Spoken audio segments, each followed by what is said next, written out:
It's 1929, and a farmer in Oklahoma counts his life savings $300 tucked beneath a floorboard, enough to buy seed for next season. Fast forward to 1933, and that same $300 can suddenly buy his neighbor's entire farm. Same paper, same ink, completely different reality. Now here's where it gets unsettling. What if I told you the exact mechanism that destroyed that farmer's world and rebuilt it on the ashes of millions of lives is quietly building pressure in our financial system right now? Most people think the Great Depression was about a stock market crash. They're wrong. The crash was just the fever. The disease was something deeper, something that had been spreading quietly through the economy for over a decade. And the terrifying part is this: once you understand what really happened, then you start seeing the same ghosts flickering in today's headlines. The question isn't whether history repeats, it's whether we're paying attention.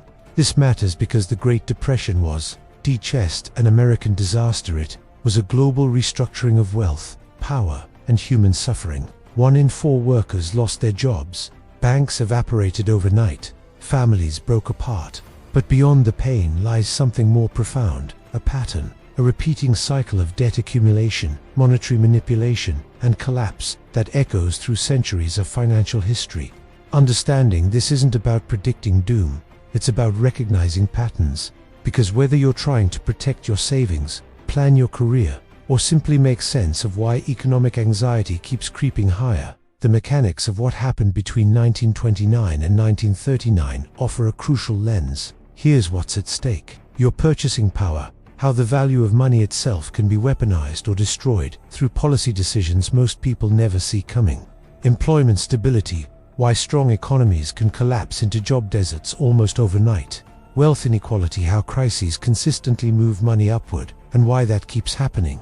And political freedom. The uncomfortable truth that economic desperation fuels authoritarianism. This is educational, not financial advice.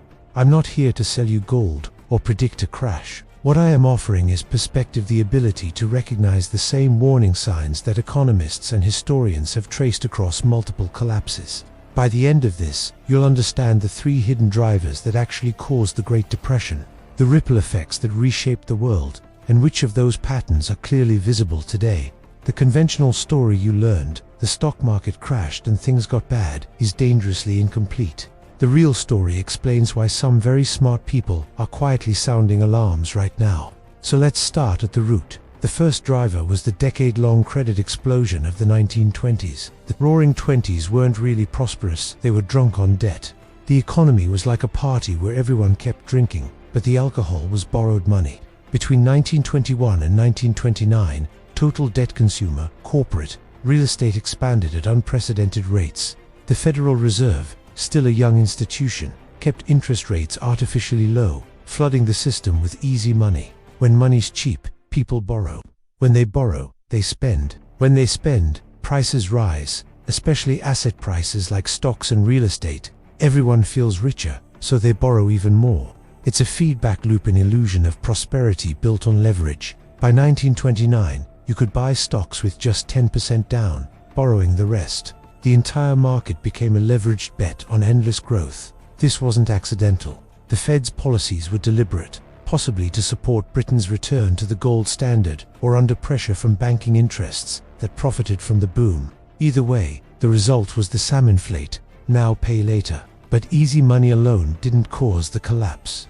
There was another force tightening around the global economy, the gold standard. Every major currency was pegged to gold at a fixed rate. In theory, this prevented reckless money printing. In practice, it created a rigid system that couldn't adapt when economies needed flexibility. When the credit bubble burst, gold flows forced countries to raise interest rates and cut spending right when they needed to do the opposite. It was like trying to breathe through a straw during a fire. Britain ditched gold in 1931 and started recovering almost immediately. The US clung to it until 1933 and suffered longer for it. Meanwhile, a third driver was quietly devastating the real economy: agricultural collapse and global trade implosion.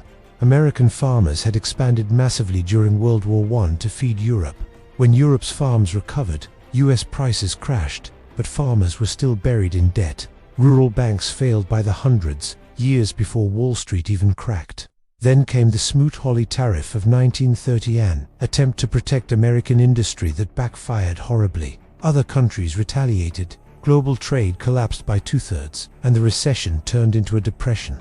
Falling commodity prices crushed farmers. Factories closed. Workers lost jobs. Demand fell further, and the downward spiral accelerated. The Dust Bowl wasn't just a storm of dirt, it was a storm of debt and deflation. Those three forces, credit explosion, monetary rigidity, and trade collapse, didn't just trigger a depression. They created the conditions for something even more dangerous. The first major consequence was what economist Irving Fisher called the debt deflation spiral. As prices fell, debts stayed the same, making them heavier in real terms. People sold assets to pay debts, which drove prices down further. Banks failed, money supply shrank, and deflation fed on itself.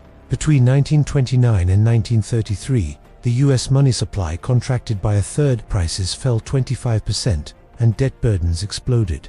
Markets didn't self-correct, they self-destructed, and government policy at the time made it worse, insisting on balanced budgets and liquidation. Now look at today. The world has never been more indebted. Governments, corporations, and consumers are all leveraged to record levels. After 2008, central banks didn't deleverage, they doubled down, creating trillions in new money. What happens when that meets the next deflationary shock? Nobody knows. The second consequence was political radicalization. Economic collapse doesn't just destroy wealthier tiers, societies apart. In Germany, it opened the door for Hitler. Across Europe and Latin America, democracies fell to dictatorships. Even in the US, the Depression redefined the relationship between citizens and the state forever. When people are desperate, they trade freedom for security. Sound familiar?